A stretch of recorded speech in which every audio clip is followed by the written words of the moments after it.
श्रीते वृषे समारूढा श्वेतांबरधरा शुचिः महागौरी शुभं दत्या महादेव रमोददा।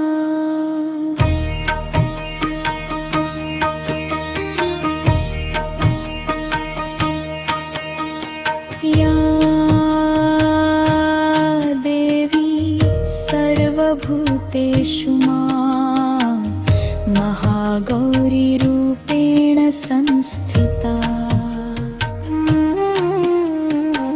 नमस्तस्यै नमस्तस्यै नमस्तस्यै नमो नमः। वन्दे वाञ्छितकामार्थे चन्द्रार्धकृतशेखरा चतुर्भुजा महागौरी यशस्विनी। पूरन्दुनिभां गौरी सोमचक्रस्थितामष्टमं महागौरी त्रिनेत्राम्। वराभीतिकरान् त्रिशूलडमरूधरा महागौरी भजे। पंबर परिधानां मृदुहास्याननालङ्कारभूषिताम्। मञ्जीरहारकेयूर किङ्किणीरत्नकुण्डलमण्डिताम्।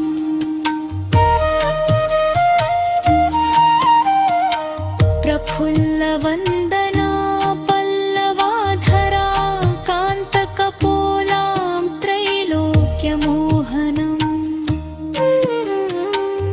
कमनीया लावण्या मृणालां चन्दनगन्धलिप्ताम्। सर्वसङ्कटहन्त्री त्वं हि धनैश्वर्यप्रदायिनी।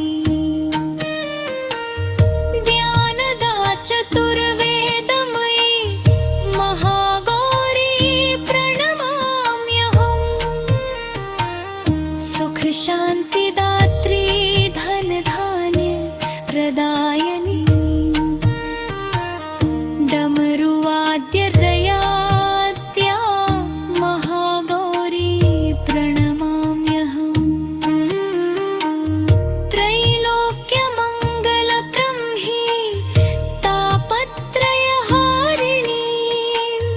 वददं चैतन्यमयी महागौरी प्रणमाम्यहम्।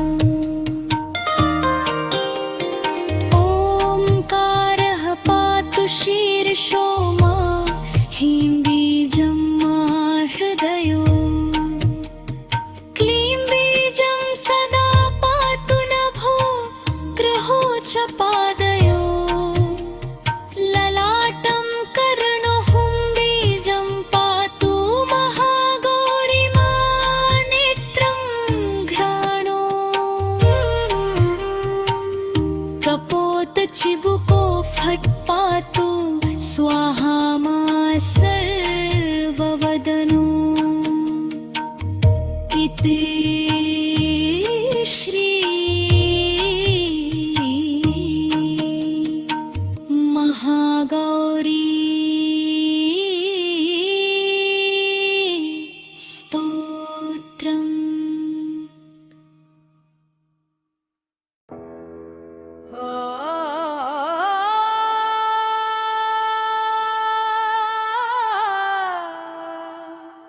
आ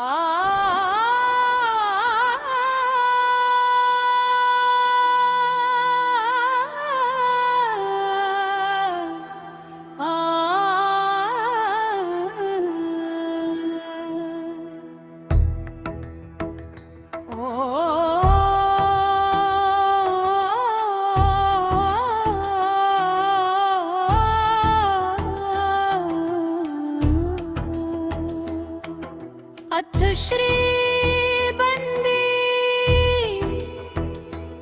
मोचनस्तोत्रम्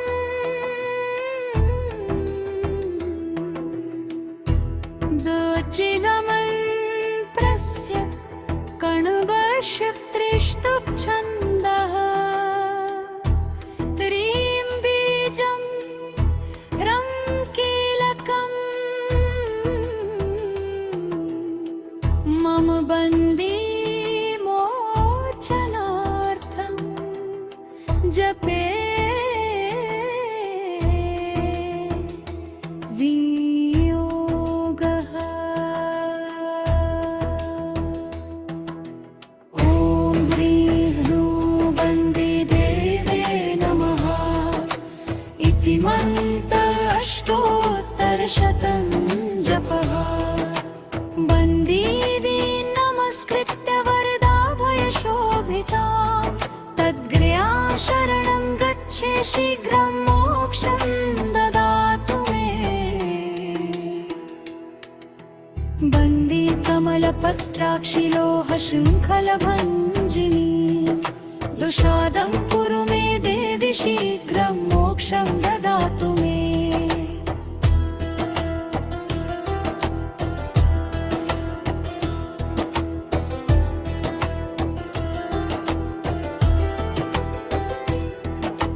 त्वं बन्दी त्वं महामाया त्वं दुर्गा त्वं सरस्वती त्वं देवी रजनी चैव शीघ्रं मोक्षं ददातु मे। संसारतारिणी बन्दी सर्वकामप्रदायिनी सर्वलोकेश्वरी देवी शीघ्रं मोक्षं ददातु मे।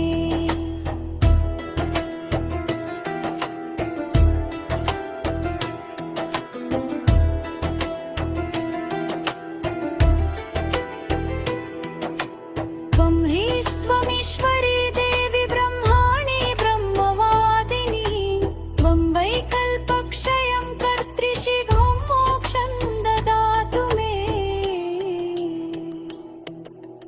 देवी धात्री धरित्री च धर्मशास्त्रार्थभाषिणी दुष्वाम्बररागिणी देवी शीघ्रं मोक्षं ददातु मे। नमोऽस्तु ते महालक्ष्मी रत्नकुण्डलभूषिते शिवस्यार्धाङ्गिनी चैव शीघ्रं मोक्षं ददातु मे। नमस्कृत्य महादुर्गां भयादुत्तरिणी शिवां महादुःखहरां चैव शीघ्रं मोक्षं ददातु मे।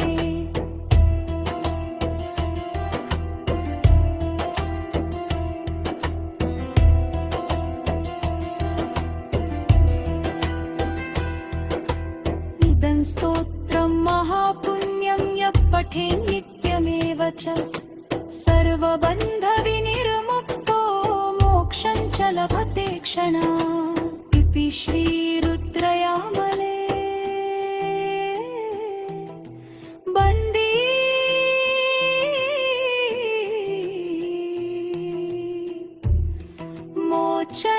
मोचनस्तोत्रम् सम्पूर्णम्।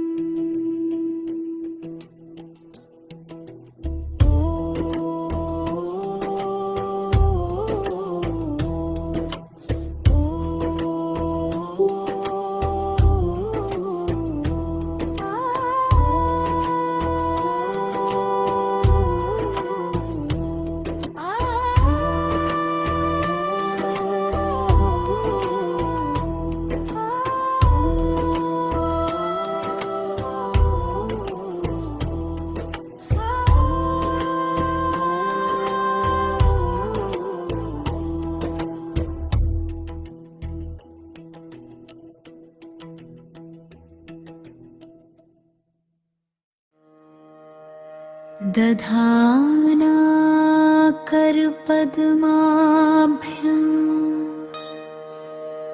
मक्षमालाकमण्डलो देवी प्रसीदतु मयि। ब्रह्मचारिण्यनुत्तमा।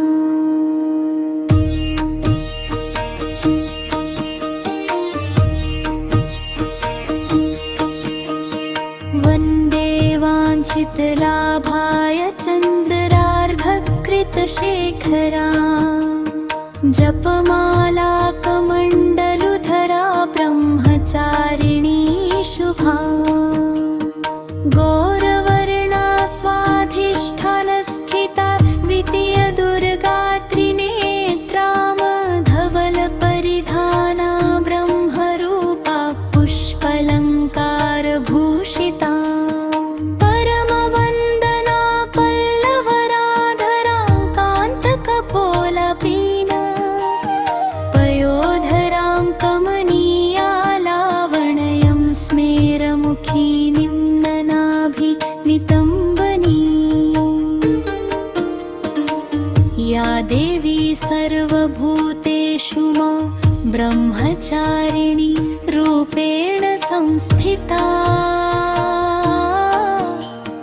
नमस्तस्यै नमस्तस्यै नमस्तस्यै नमो नमः। दधाना करपद्माभ्याम् अक्षमाला कमण्डलू।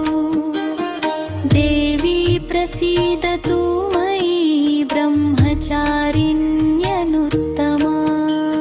त्रिपुरा मे हृदयं पातु ललाटे पातु शङ्करभामिनी। अर्पण सदा पातु नेत्रो अर्धरी च कपोलो।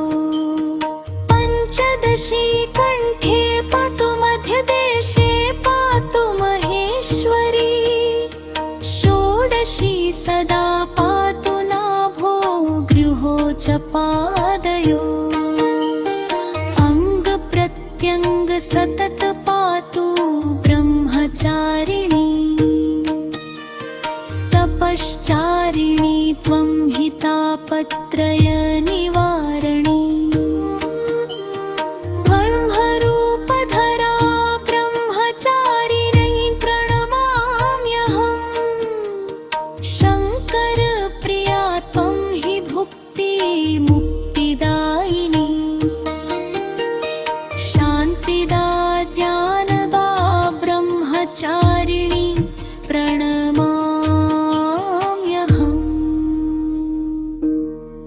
इति श्रीमा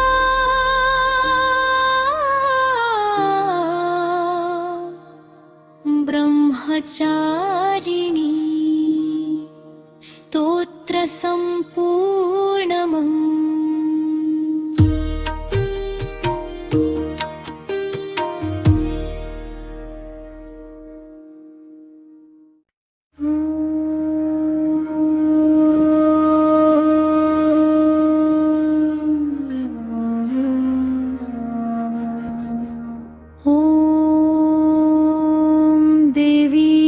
कलरात्रे नमः। एकवेणी जपा कर्णपूरा नग्ना खरा स्थिता। लम्बोष्ठी कर्णिका कर्णी। तैलाभ्यक्त शरीरिणी।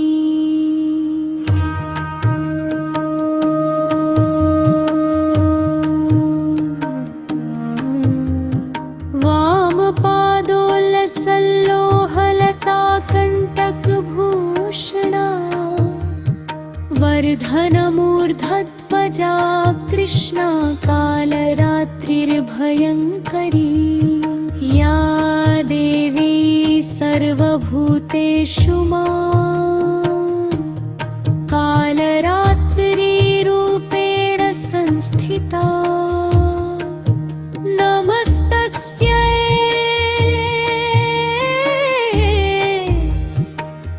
नमस्तस्यै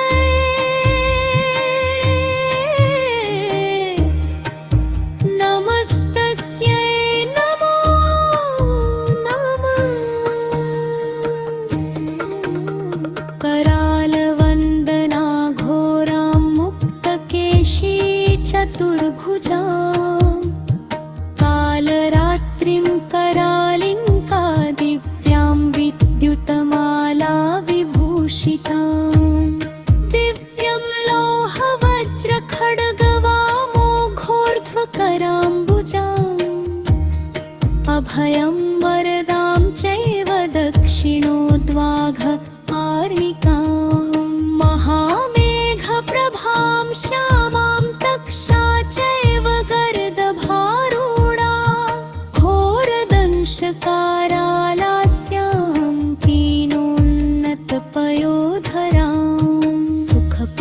प्रसन्नवदना स्मेरान्नसरोरुहाम्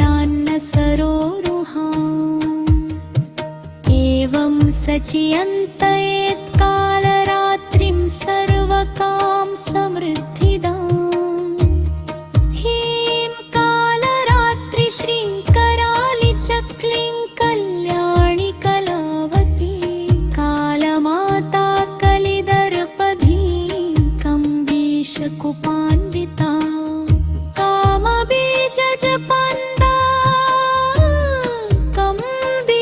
कम्बीजस्वरूपिणी कुमतिघनी कुलीनरतिनाशिनी कुलकामिनी क्लीं हीं श्रीमन्त्रवर्णेन कालकण्टकघातिनी कृपामयी कृपाधारा कृपापारा कृपागमा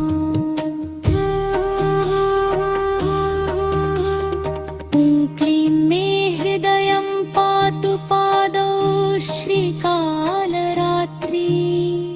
ललाटे सततं पातु तुष्टग्रहनिवारिणी रसनां पातु कौमारी भैरवी चक्षुषोर्भम् कटौ पृष्ठे महेशानी कर्णो शङ्करभामिनी वर्जितानि तु स्थानाभियानि च कवचेन हि तानि सर्वाणि मे देवी सततं पातु स्तम्भिनी इति श्रीवेदे कालरात्रि स्तोत्रं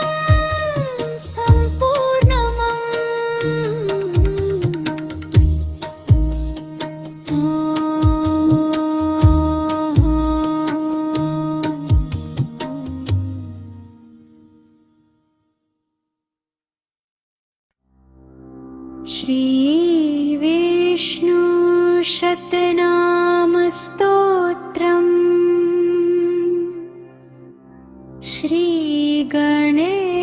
श्रीगणेशाय नमः नारद उवाच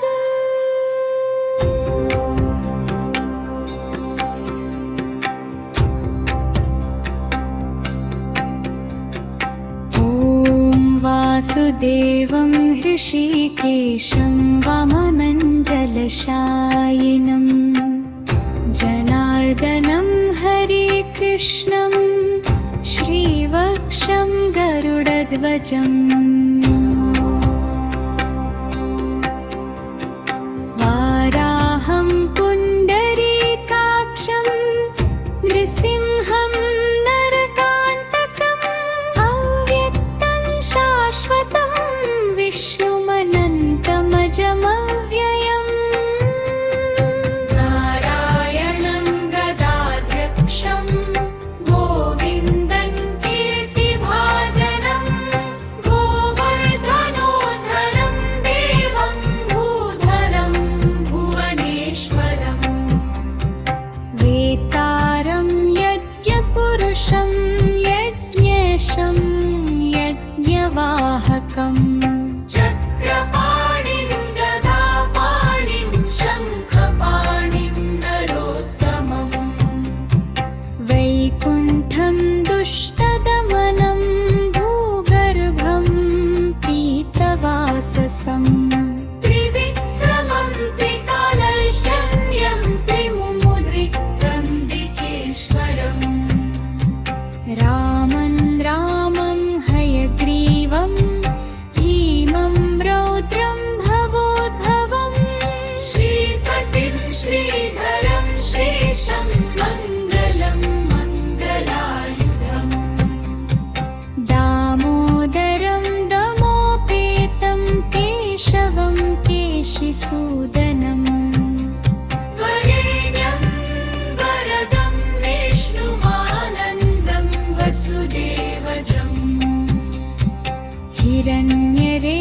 हिरण्यरेतसदीपं पुराणं पुरुषोत्तमम् सकलं निष्कलं शुद्धं निर्गुणं गुणशाश्वतम् हिरण्यतनुसङ्काशं सूर्यायुतसम्प्रभम् मेघश्यामं चतुर्बाहुं कुशलं कमलेक्षणम्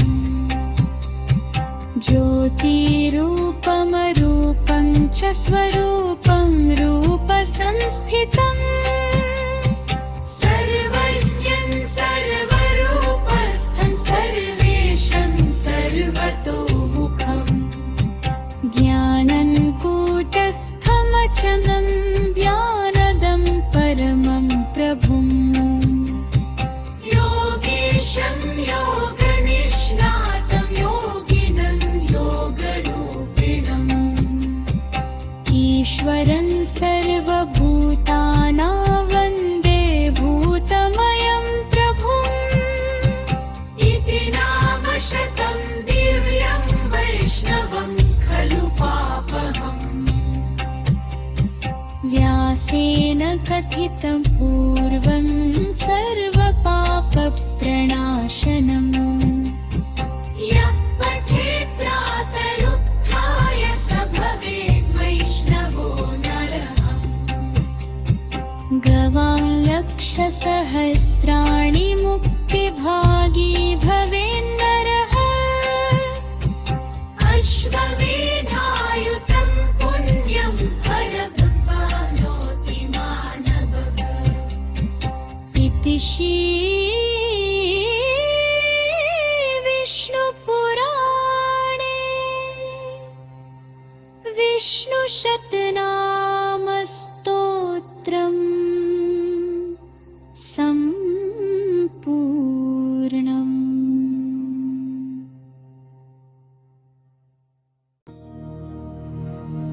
अथ श्री विष्णु स्तोत्रम् किन्नु नाम सहस्राणि जपते च पुनः पुनः यानि नामानि दिव्यानि तानि चाचक्ष्व केशवः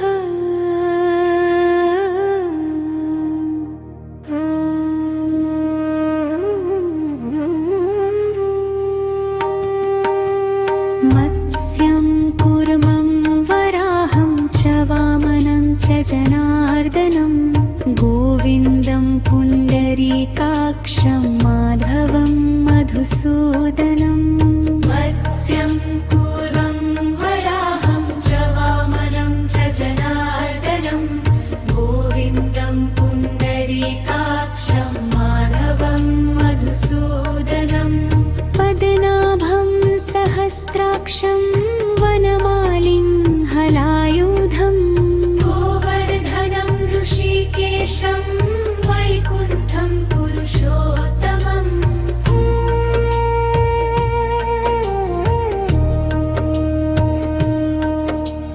विश्वरूपं वासुदेवं रामं नारायणं हरिं दामोदरं श्रीधरं च वेदाङ्गगरुडध्वजम् अनन्तं कृष्णगोपालं जपतो नास्ति पातकं गवां कोटिप्रदानस्य अश्वमेधशतस्य च कन्यादानसहस्राणां फलं प्राप्नोति मानवः अमायां वा पौर्णमास्यामेकादश्यां तथैव च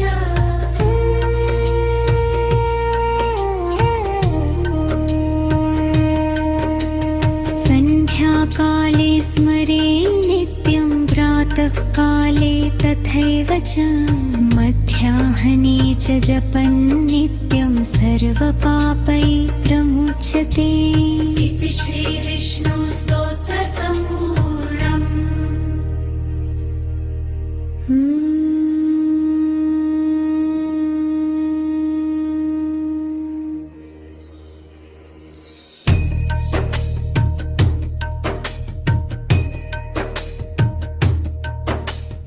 श्रीविष्णुस्तोत्रम्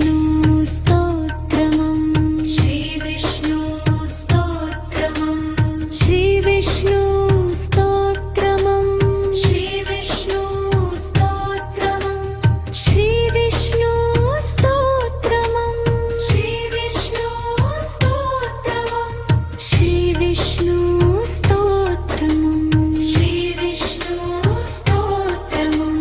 श्रीविष्णुस्तोत्रम्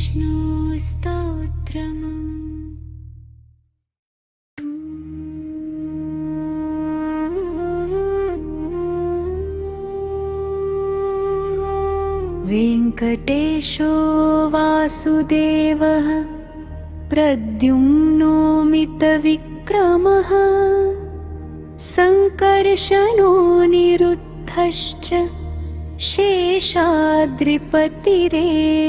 च जनार्दनः पद्मनाभो वेङ्कटाचलवासनः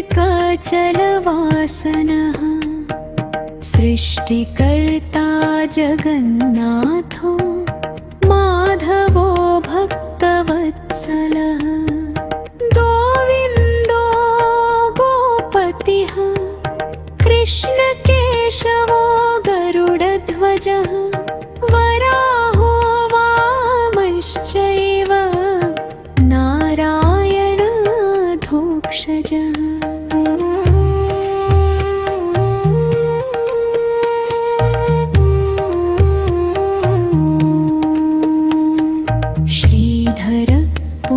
पुण्डरीकाक्ष सर्वदेवस्तुतो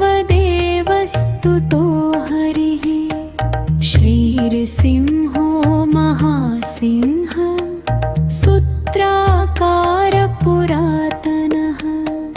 रमानाथो महीभर्ता उदधर पुरुषोत्तमः चोळपुत्रप्रियशान्तो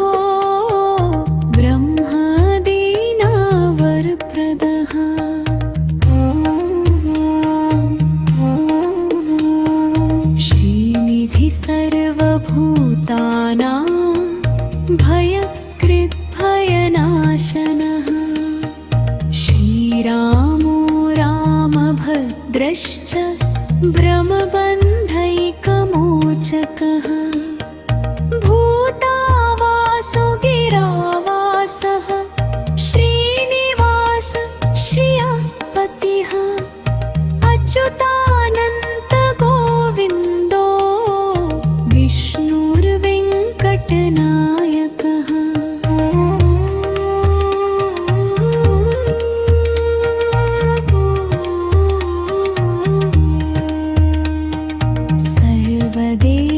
सर्वदेवैकशरणं सर्वदेवैकदैवतं समस्तदेवकमाचन् सर्वदेवशखममनिः इतिदं कीर्तितं यस्य विश्वोर्मिततेजसः त्रिकाले यः पठे नित्यं पापं तस्य न विद्यते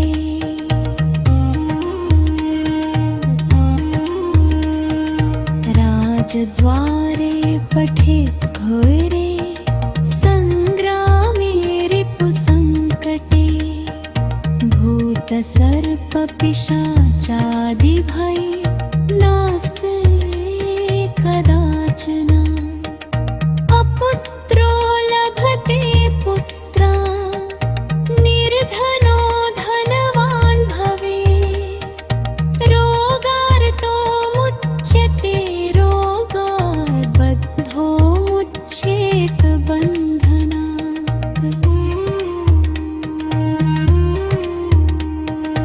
यद्यविष्टतं लोभ्ये तत्तत् प्राप्नोत्य संशयः ऐश्वर्यं राजसम्मानं भक्तिमुक्तिफलप्रदम् विष्णोर्लौकिकसोपानं सर्वदुःखैकनाशनं सर्वैश्वर्यप्रभं नृणां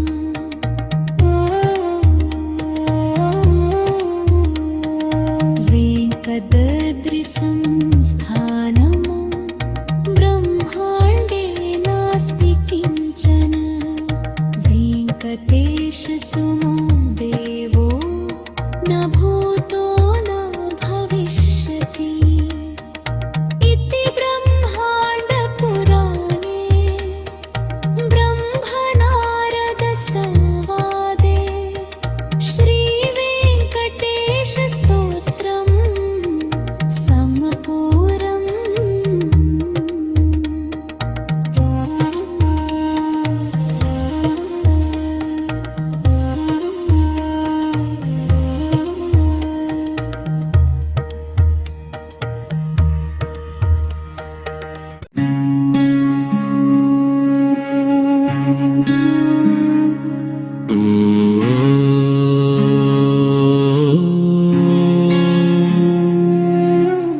अस्य श्री सदाशिवस्तोत्रमन्त्रस्य मार्कण्डेय ऋषिः अनुष्टुप् छन्दः। श्री सदाशिवो देवता गौरी शक्तिः मम समस्त मृत्युशान्त्यर्थे जपे विनियोगः। रत्नसानुशरासनं रजताद्रिशृङ्गनिकेतनम् शिञ्जिनीकृतपन्नगेश्वरमच्युतानलसायकम् क्षिप्रदग्धपुरत्रयं रिद्धिशालयैरभिवन्दितम् चन्द्रशेखरमाश्रये मम किं करिष्यति वै यमम्। पञ्चपादपपुष्पगन्धि हराम्बुजद्वयशोभितम् बाललोचनजातपावकदग्धमन्मथविग्रहम् भस्मदिग्धकलेवरम् भवनाशिनं भवमव्ययम् चन्द्रशेखरमाश्रये मम किं करिष्यति वै यमम्।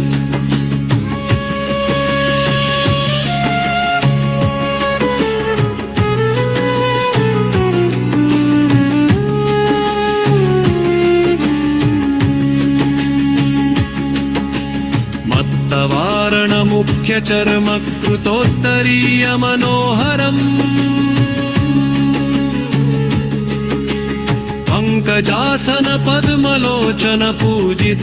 पङ्कजासनपद्मलोचनपूजिताङ्गत्रिसरोरुहम् देवसिद्धतरङ्गिणी करसिक्तसीतजकाघरम् चन्द्रशेखरमाश्रये मम किं करिष्यति वै यमम्।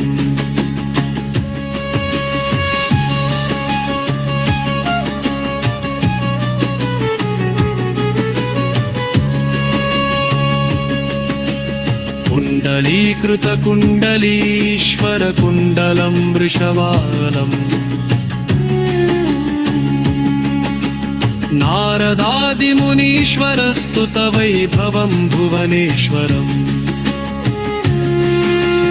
अन्धकान्तकमाश्रितां मरपाडपुक्षमनान्तकम् चन्द्रशेखरमाश्रये मम किं करिष्यति वै यमम्। यक्षराजसखं भगाक्षिहरं भुजङ्गविभूषणम् शैलराजसुता परिष्कृतचारुवामकलेवरम् श्वेडनीलगलं परिष्वदधारिणम् मृगधारिणम् चन्द्रशेखरमाश्रये मम किं करिष्यति वै यमम्।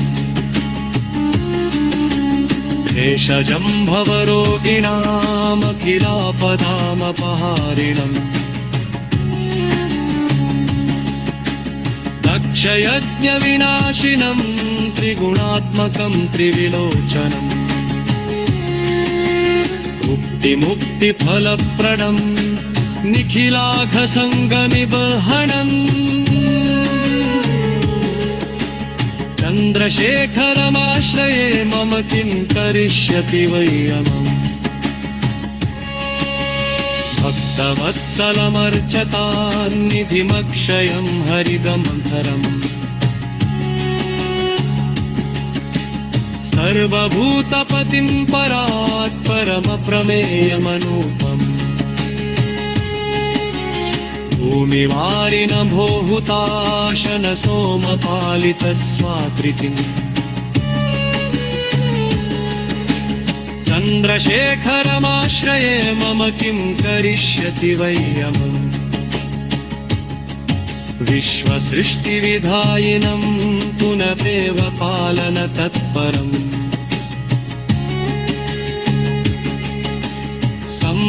संहरन्तमधर्प्रतं चमशेषलोकनिवासिनः क्रीडयन्तमहर्निशं गणनाथयूथसमाव्रतम् चन्द्रशेखरमाश्रये मम किं करिष्यति वैयमम् रुद्रं पशुपतिं स्थाणुं नीलकण्ठमुमापतिम् नमामि शिरसा देवं किं नो मृत्यु करिष्यति कालकण्ठं कलामूर्तिं कालाग्निं कालनाशनम् नमामि शिरसा देवं किं नो मृत्यु करिष्यति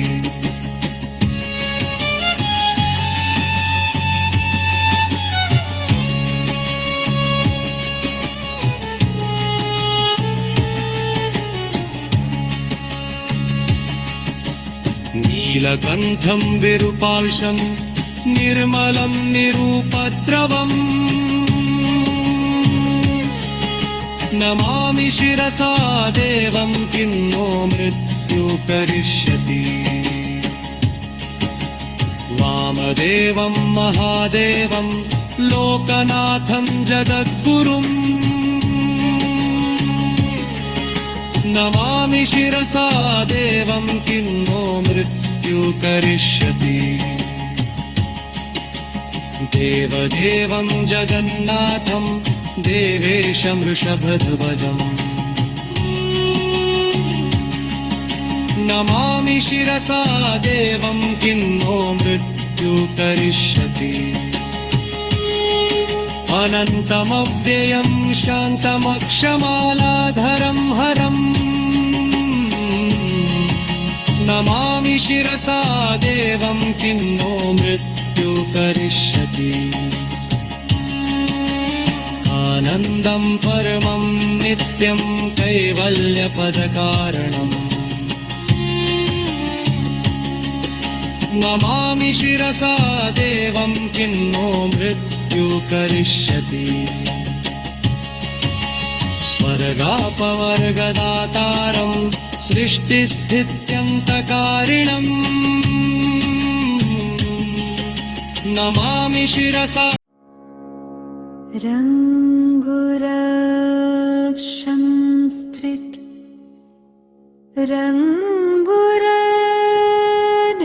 रङ्गुरधरुभरम् अथ श्रीवा शैलपुत्री देवी स्तोत्र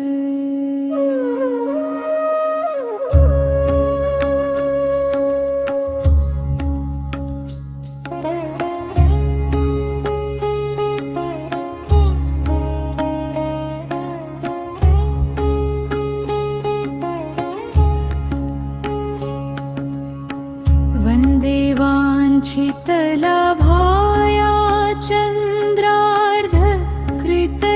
चन्द्रार्धकृतशेखरा वृषारूढा शूलधरा शैलपुत्री यशस्विनी पूर्णेन्दुनिभाङ्गौरी मूलाधारस्थितां प्रथम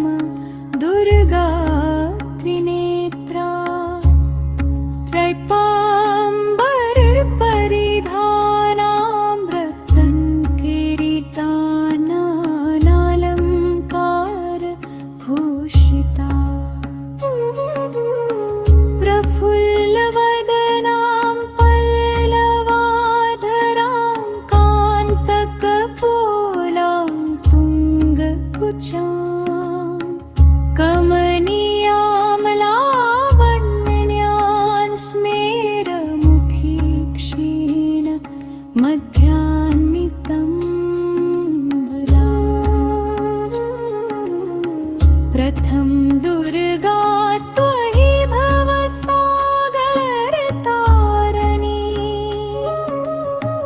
धन ऐश्वर्यदायिनी शैलपुत्री प्रणमाभ्यहम्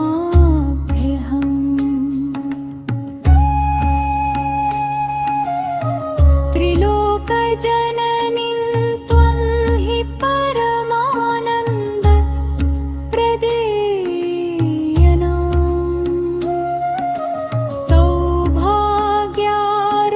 सौभाग्यारोग्यदायिनी शैलपुत्री प्रणमाभ्यहम्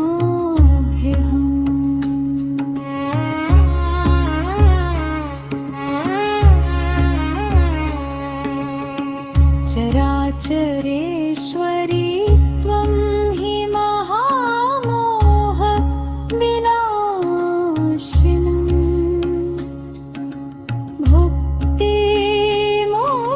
भुक्तिमुक्तिदायिनी शैलपुत्री प्रणमाभ्यहम्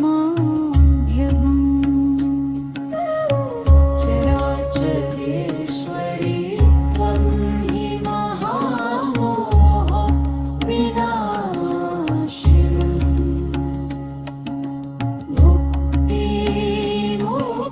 भुक्तिमुक्तिदायिनी शैलपुत्री प्रणमाभ्यहम् इति मा शैलपुत्री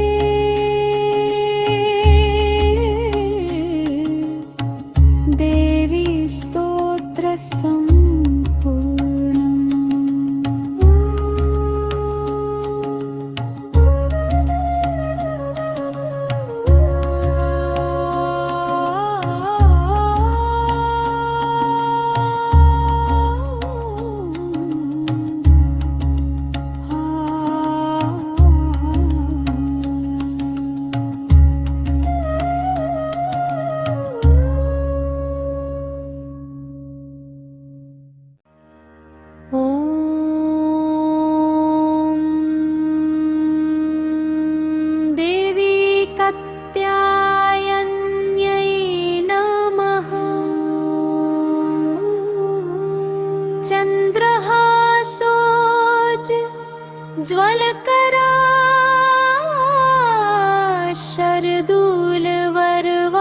शरदूलवरवाहना कात्यायनी शुभम् दद्याद्देवी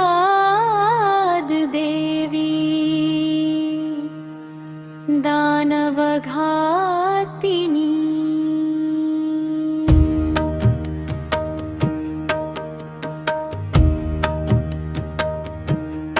या देवी सर्वभूतेषु मा कात्यायनी रूपेण संस्थिता नमस्तस्यै नमस्तस्यै नमस्तस्यै नमो नमः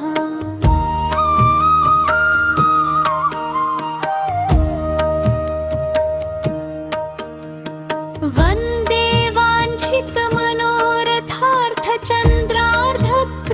वाञ्छितमनोरथार्थचन्द्रार्धकृतशेखरां सिंहारूढा चतुर्भुजा कात्यायनी यशस्विनी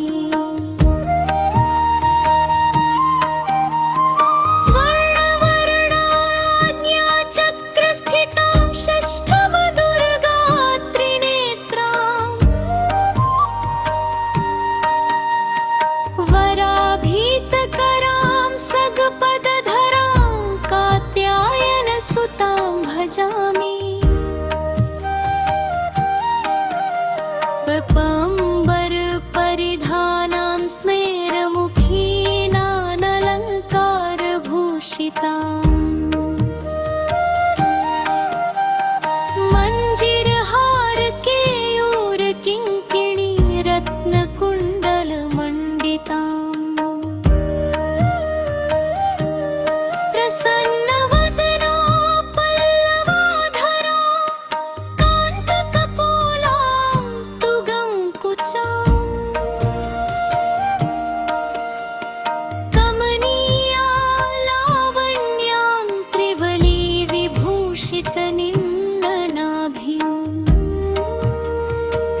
पातुका स्वाहा स्वरूपिणी ललाटे विजया पातु मालिनी नित्यसुन्दरी कल्याणी हृदयं पातु जया भगमालिनी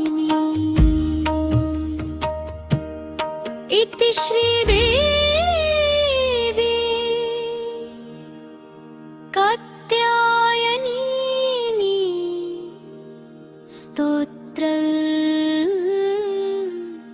सम्पूर्णम्।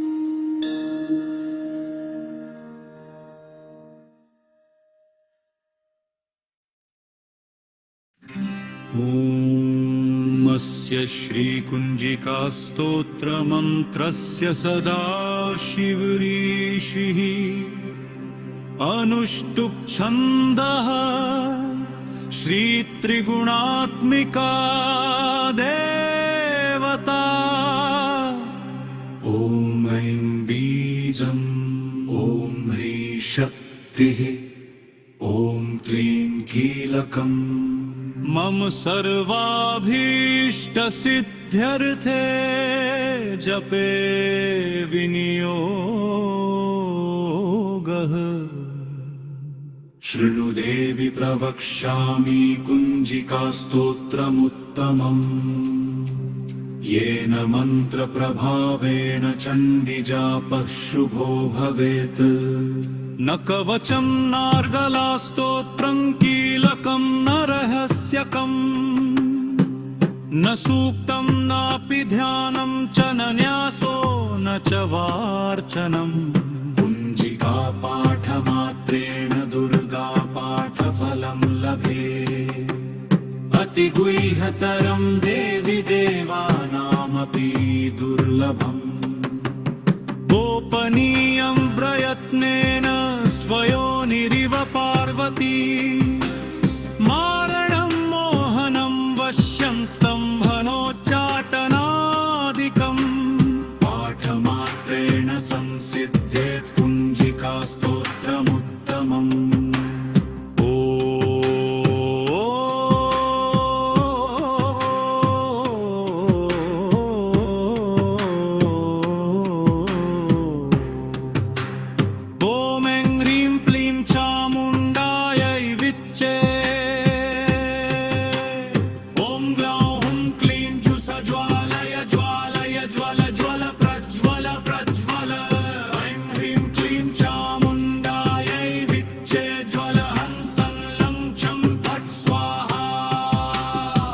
इति मन्त्रः नमस्ते रुद्ररूपिण्यै नमस्ते मधुमर्दिनी नमः कैटभहारिण्यै नमस्ते महिषार्दिनी नमस्ते शुम्भहन्त्रये च निशुम्भासुरघातिनी जाग्रतं हि महादेवी जपं सिद्धं कुरुष्व मे सृष्टिरूपायै ह्रीङ्कारी प्रतिपालिका क्लीङ्कारी कामरूपिण्यै बीजरूपे नमोऽस्तु ते चामुण्डा चण्डघाती च यैकारी वरदायिनी विच्चे चाभयदा नित्यं नमस्ते मन्त्ररूपिणी ह्रां क्लीं धूं धूर्जटे पत्नी क्रां क्रीं क्रूं कालिका देवी शं शीं शूं मे शुभं कुरु हुं हुं हुंकाररूपिण्य जं जं जं जम्भनादिनी ह्रां ह्रीं भ्रूं भैरवी भद्रे भवान्यै ते नमो नमः अं कं चण्टं तं पं यं शं ह्रीं दूं ऐं वीं हं चं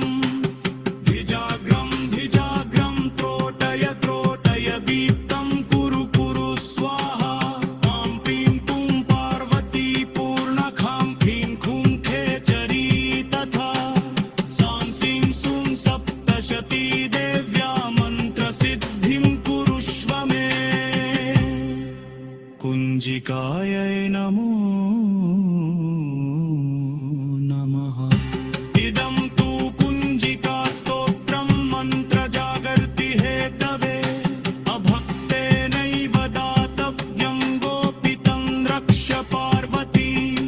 यस्तु कुञ्जिका देवीनां सप्तशतीं पठेत् न तस्य जायते सिद्धिरन्येरोदनं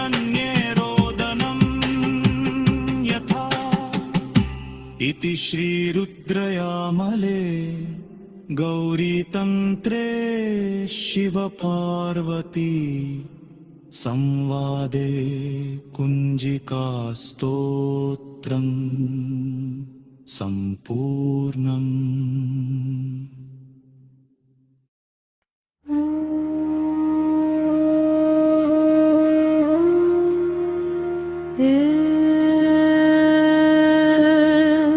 देवी सिद्धिदात्रे नमः।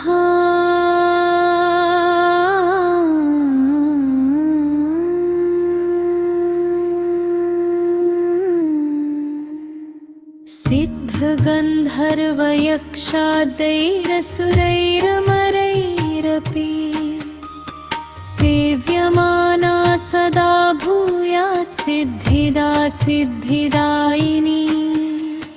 या देवी सर्वभूतेषु मा सिद्धिदात्री रूपेण संस्थिता। नमस्तस्यै नमस्तस्यै नमस्तस्यै नमो नमः।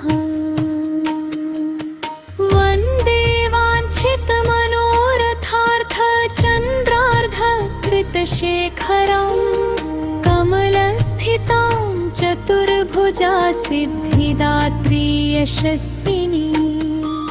स्वर्णवर्णा निर्वाणचक्रस्थितां नवं दुर्गा त्रिनेत्रां शङ्खचक्रगदा पद्मधरा सिद्धिदात्री भजे।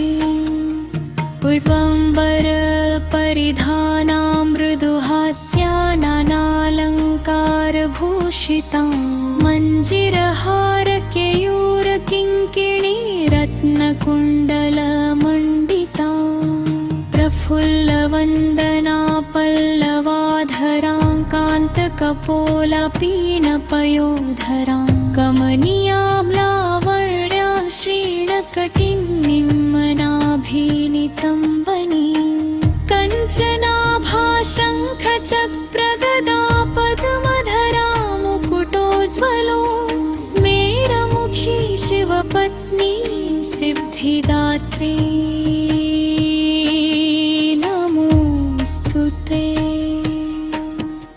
पद्माम्बरपरिधाना नानालङ्कारभूषिता नलिस्थितां नलनार्क्षी सिद्धिदात्री नमोऽस्तुते। परमानन्दं याय देवी परब्रह्म परमात्मा परमशक्ति परमभक्ति सिद्धिदात्री नमोऽस्तुते। विश्वकर्त्री विश्वभर्त्री विश्वहर्त्री विश्वप्रीता विश्ववार्चिता विश्वातीता सिद्धिदात्री नमोऽस्तुते। भुक्तिमुक्तिकारिणी भक्तकष्टनिवारिणी भवसागरतारिणी सिद्धिदात्री नमोऽस्तुते। धर्मार्थकामप्रदायिनी महामोहविनाशिनी मोक्षदायिनी सिद्धिदायिनी सिद्धिदात्री नमोऽस्तुते।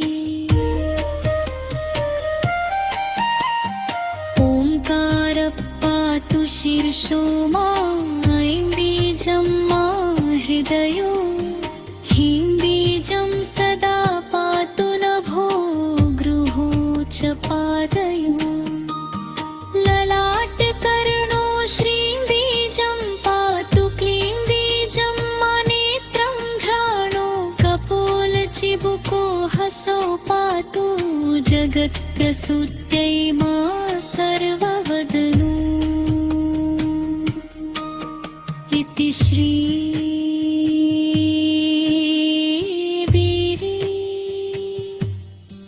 सिद्धिदात्री स्तोत्रं सम्पूर्णम्। अथ श्री हनुमत् भुजङ्गस्तोत्रम्।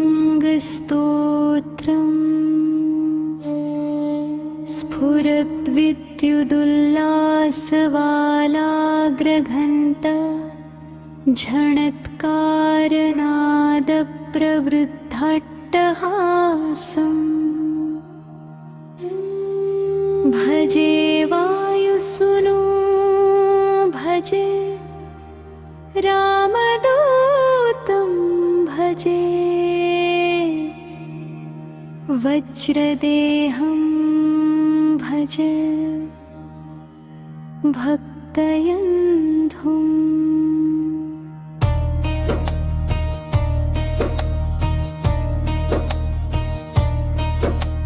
प्रपत्रानुरागं प्रभाकाञ्चनाय जगगीतशीर्यं तुषाराद्रिशौर्यम्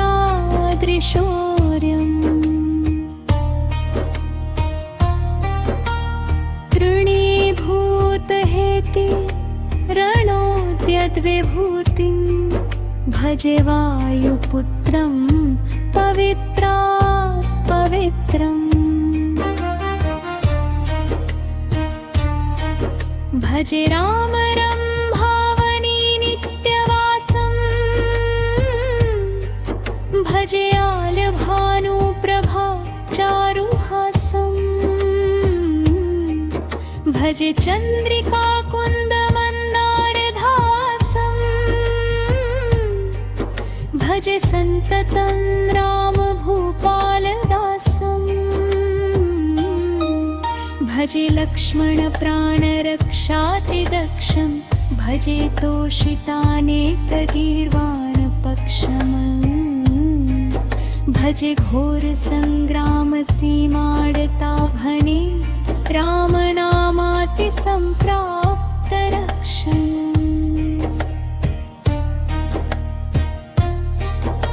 मृगाधीशनाथं क्षितिक्षिप्तपादम्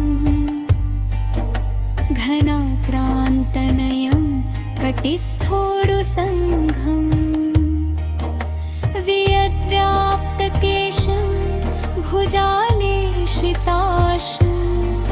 जय श्रीसमेतं भजे रामदूतम्।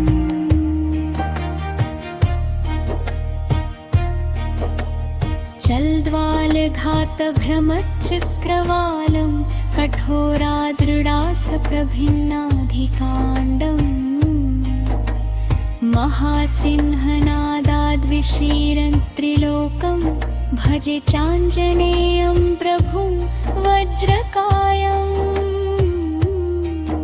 रणभीषणे मेघनादे सनादे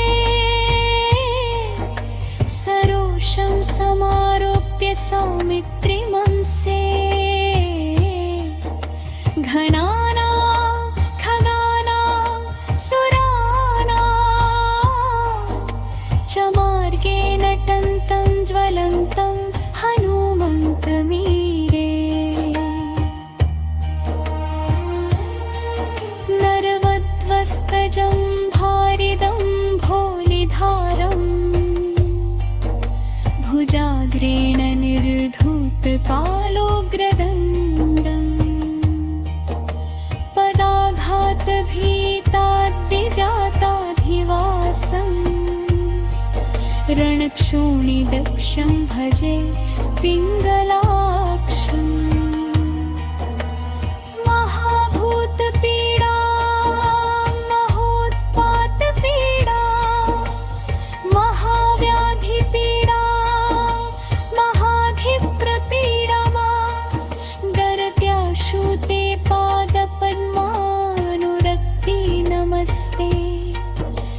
अपि श्रेष्ठ रामप्रियाय शयार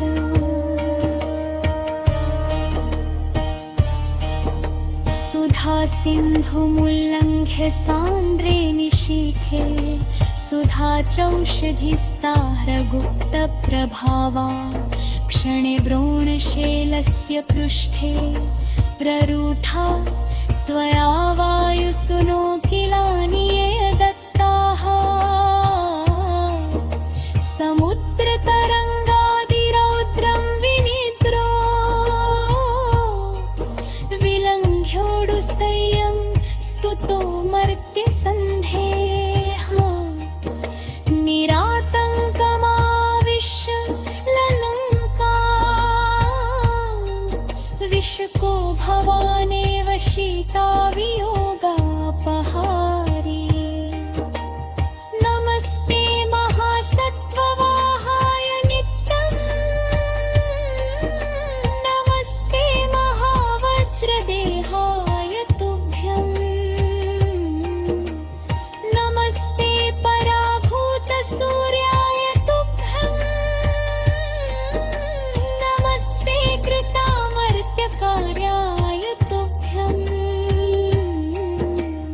नमस्ते सदा ब्रह्मचर्याय तुभ्यम् नमस्ते सदा वायुपुत्राय तुभ्यम् नमस्ते सदा पिङ्गलाक्षाय तुभ्यम् नमस्ते सदा रामभक्ताय तुभ्यम् हनुमद्भुजङ्गप्रयातम् प्रभाते प्रदोषे दिया चार्धरात्रेऽपि मर्क पठन् भक्तियुक्तमुक्ताघजाल नरा सर्वदा रामभक्तिं प्राहन्ति इति श्री हनुमत् भुजङ्गस्तोत्र